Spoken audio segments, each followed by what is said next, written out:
This video is sponsored by Buymode Shopping App. Buymode e-shopping application is one of the online shopping app now available on Play Store and App Store.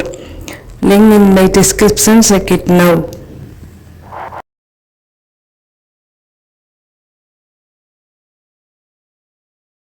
முன்னொரு காலத்தில் அரசன் ஒருவன் வேட்டையாடுவதற்காக காட்டிற்கு சென்றான்.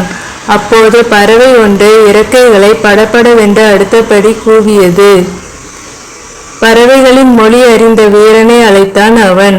இந்த பறவை என்ன சொல்கிறது என்று கேட்டான். அரசே, அந்த பறவை நம்மை பற்றி ஒன்றும் சொல்லவில்லை. உழவன் ஒருவன் புல் வெட்டுவதற்காக வருவான், அவன் பாம்பு கடித்து இறந்து விடுவான் என்று சொன்னது என்றான் அவன். அப்போது கையில் அரிவாளுடன் உழவன் ஒருவன் அந்த வழியாக சென்றான். பறவை சொன்னதில் பாதி நடந்துள்ளது, மீதியும் நடக்கிறதா என்று அறிய ஆவல் கொண்டான் அரசன். தன் வீரர்களுடன் அங்கேயே தங்கினான். மாலை நேரம் வந்தது. தலையில் புல்கட்டுடன் வந்த உழவன் திரும்ப வந்தான்.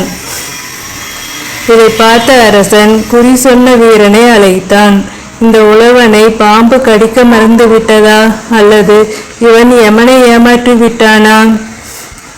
உன்னால் எனக்கு ஒரு நாள் வீணாயிற்று. சாவில் இருந்து இவன் எப்படி தப்பித்தான்? காரணம் சொல், இல்லையேல் உன்னை யாரும் காப்பாற்ற முடியாது என்று கோபத்துடன் கத்தினான். அரசே, பறவை சொன்ன மொழி இதுவரை தவறியது இல்லை. இவன் உயிர் பிழைக்க ஏதோ காரணம் இருக்க வேண்டும். இவனை விசாரித்தால் உண்மை தெரியும் என்றான் அந்த வீரன். தலையில் புல்கட்டுடன் அவர்கள் அருகில் வந்தான் உழவன். அந்த புல்கட்டில் அரிவாள் ஒன்று செருகப்பட்டு இருந்தது.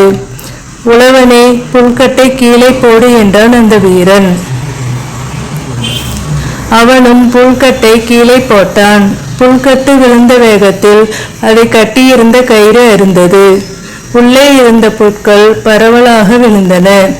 அதில் பாம்பு ஒன்று வெட்டப்பட்டு இறந்து கிடப்பது தெரிந்தது. இதை பார்த்து எல்லாரும் வியப்பு அடைந்தனர். அந்த வீரன், அரசே, இந்த பாம்பு இவனை கொல்ல வந்திருக்கிறது, இது எப்படி இறந்தது என்று தெரியவில்லை என்றான். அந்த உழவனை பார்த்து அரசன், நீ புல் வெட்ட காட்டிற்கு சென்றாய், அங்கே விந்தையான நிகழ்ச்சி ஏதாவது நடந்ததா என்று கேட்டான்.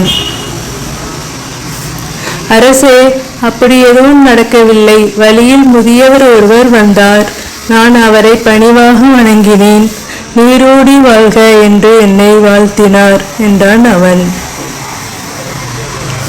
இதை கேட்ட அந்த வீரன், அரசே, அந்த முதியவரின் வாழ்த்துதான் இவனை காப்பாற்றி உள்ளது.